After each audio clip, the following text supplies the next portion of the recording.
CNN says you will pay for Trump's tariffs. Jill sent this to me. It's a great article because CNN is just so stupid. But hey, look, I don't read CNN because I like the ladies, if you know what I'm saying, right, fellas, right? We don't read CNN because we like the ladies. Oh my goodness. I can't believe I'm having to, this is incredible. This is incredible. There's a guy on X, an economist at the University of Arkansas I follow, who says this exact same stuff. Trump's tariffs will lead to price increases. I said, oh, okay. We'll take a look at the history of that here in just a second. So what CNN does. Here's Allison Morrow. Who the hell is Allison Morrow? We don't know, and we don't see a link to us. Let's see. They show us who she is down here. Because this is an opinion piece. It has to be an opinion piece.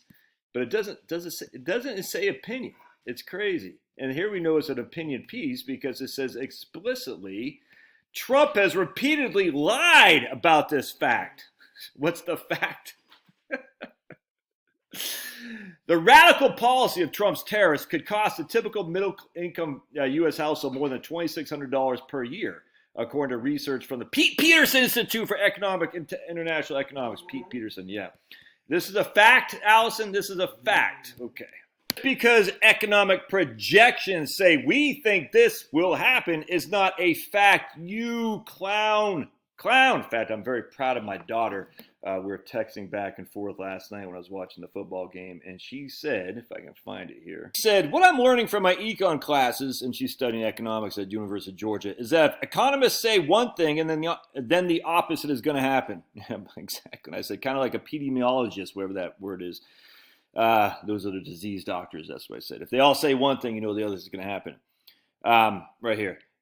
That's the one thing that people don't seem to get. Just because something makes sense doesn't mean it happens. Humans are not robots. We don't always do what you would think, especially in terms of economics. People don't always do what an economist who knows how the economy works think they would. Exactly. And this is from an economist who said, oh, it's a no-brainer. We need more clean energy. It's like, okay, because Chloe said, because they had a guest speaker, a disgraced congressman came into their thing. He's like, I'm green. And Chloe says, I wonder if what he's saying is if he's hiding something. Economics was like, no, man, it's no-brainer. And Chloe said, okay. Anyway, so let's keep going because this is funny. Right here. Trump has proposed a 20% tariff across the board on all U.S. imports, something we've never seen before. That radical policy could cost, we already talked about, cost a typical middle-class income $2,600. As a fact, right here, check this out. Quick primer on tariffs. They are a tax on imported goods. All right, the American company doing the importing pays the money to the U.S. Treasury. All right, and then you got this guy from AutoZone that says, if we get tariffs, we'll pass those tariff costs back to the consumer. AutoZone won't need to wait until the policies are enacted. Once they know what the markup will be, we will raise prices ahead of that. Okay, well, thanks for telling us. Interestingly enough, check this out. In 2018, Trump imposed tariffs of 30 to 50% on goods imported from China, forcing Beijing to retaliate with his own tariffs against U.S. goods. That's weird. So are you blaming tariffs for the inflation that happened in 2021 and 2022? Right. So let's go to the videotape, shall we? We're going to read this book right here, which is The Depression of the 1890s, right, from Charles Hoffman. The Depression of the 1890s. And we're going to look up tariffs, and we're going to see what happened. Are you ready? In 1890, we had the McKinley tariff. And if you want to look up the McKinley tariff, I highly encourage you to do so. And here's a book that I printed off, Douglas Irwin, The Smoot-Hawley Tariff in the Great Depression. Great Depression. That's okay. Let's keep going. Protectionism entrenched 1890 to 1912. Interesting, is it not? This is from Douglas Irwin. All right. But then we're gonna talk about that. The McKinley tariff. We had the Wilson tariffs. We had the what else did we have? Then we had Grover Cleveland got in office. He tried to reduce the tariffs. So check this out. So we had massive tariffs. And then we're gonna read page 67. What happened to tariffs? What happened? Prices declined in various degrees. Cotton and wool prices were down 20%. Pork at wholesale, 10%. Steamed lard, 21%. Sugar, 36%. While coffee prices rose 6%. In the steel industry, pig iron prices declined almost a third. Steel billets over a third. And steel rails over 17%. What? Such dim developments led one journal to declare dolefully the business year 1893 promises to go in history with the heavier net losses in financial, commercial, and industrial throughout the United States and the more severe among other panics during the last 80 years. Interesting. So prices went down. We're talking a third in many categories, and yet they had massive tariffs across the board. Now, some things didn't have a tariff, like sugar was exempted for some reason, and we talked about it here. I can't remember the whole thing of sugar was exempted. I just remember we talked about right here. This is in 1894, trying to reduce the McKinley tariff. The tariffs, they had this Wilson tariff, which was a jumble of some things being free and some things being subject to tariffs. This is 1894. All right, McKinley's tariff went into 1890, and we're going to show you how bad it was back then. The tariffs enactment this is the Wilson one, was marked by bitter clashes with some senators, and disclosures of bribery of some senators and the sugar interest of certain senators. The tariff, which finally emerged, mainly reflected the Senate version. Sugar duties favorable to the refining companies and duties on coal and iron were struck off by the House. Raw wool was put on the free list. The Wilson tariff in its final form also included a 2% tax on income, but the Supreme Court deemed that unconstitutional a year and a half later. Anyway, very interesting. We're going to go right here. From the summer of 1893 until that of 1894, when the Depression reached its low point, millions of families experienced extreme hardship. Unemployment grew and gave rise to violent strikes. Varied but limited efforts were made to bring relief to hundreds of thousands of families, and unique forms of protest such as the industrial armies were organized. Interesting, because we had factory employment began to fall off, increasing the rate of decline in 1893, 1894. Wage reductions also commenced. One source put the decline in wages from April 1893 to the end of the year at 9%. Another reported wage rates, hours worked, and total wages declining much more sharply over the period of 1892 to 1893. The drop in workers' earnings was softened somewhat as the cost of living declined. The decrease for the entire year, the deflation was 3%.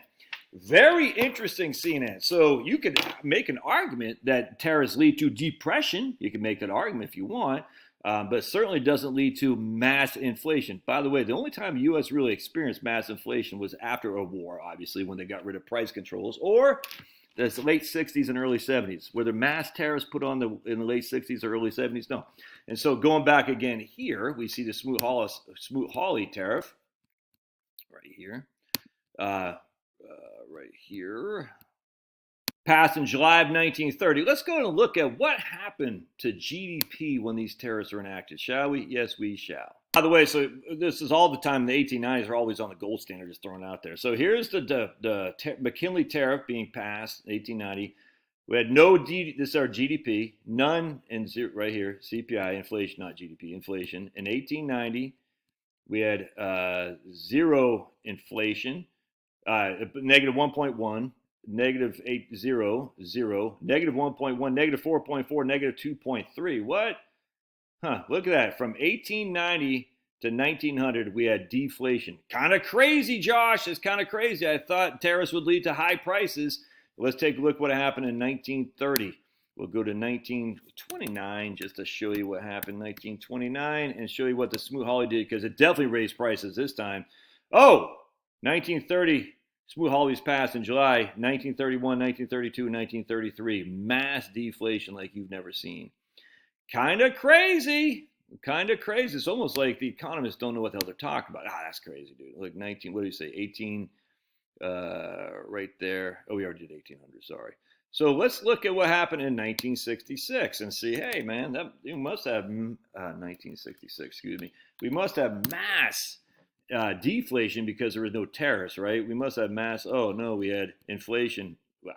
Were there tariffs? Yeah, kind of crazy. So maybe going back to my daughter, what I'm learning from my econ classes is that if economists say one thing, then the opposite is going to happen. 100%, Chloe. So the evidence is there. All right. Now, we can all read, if we want, and say differently and say, man, because the economists have this chart. Okay. Do I want tariffs? Yeah, I do. Because this freaking experiment global, by the way, all these other countries have tariffs on us. 100%. And by the way, Joe Biden had tariffs too. I know it's crazy to think. I do want tariffs.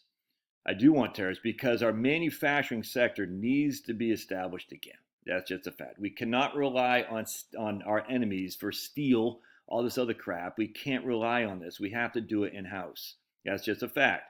Thus, the way we do that, we protect our industry. We get our people working in if we can find people who want to work. That's the problem.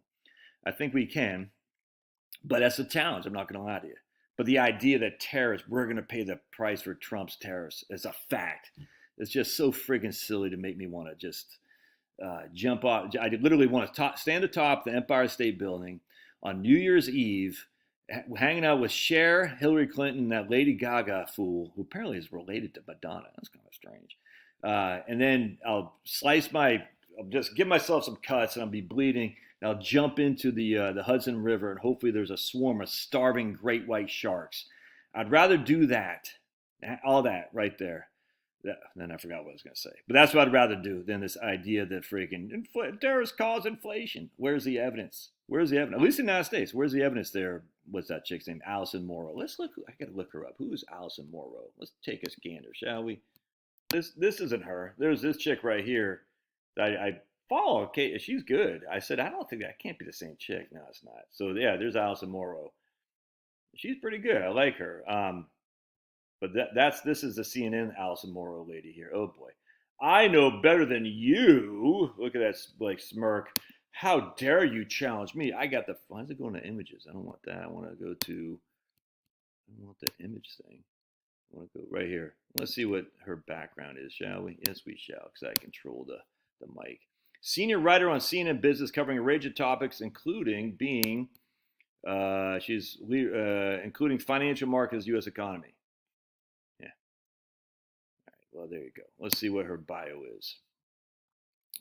She's also lead writer. She joined CNN in 2016.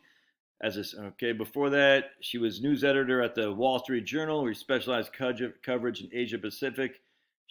And she holds a bachelor's degree in journalism and lives in Brooklyn. That's all you need to know. She lives in Brooklyn, works for US CNN, and holds a bachelor's degree in journalism and works for the Wall Street Journal. The Wall Street Journal is not a good organization. They're just not. All right, love your thoughts. God bless. Smash that like button. We'll see you.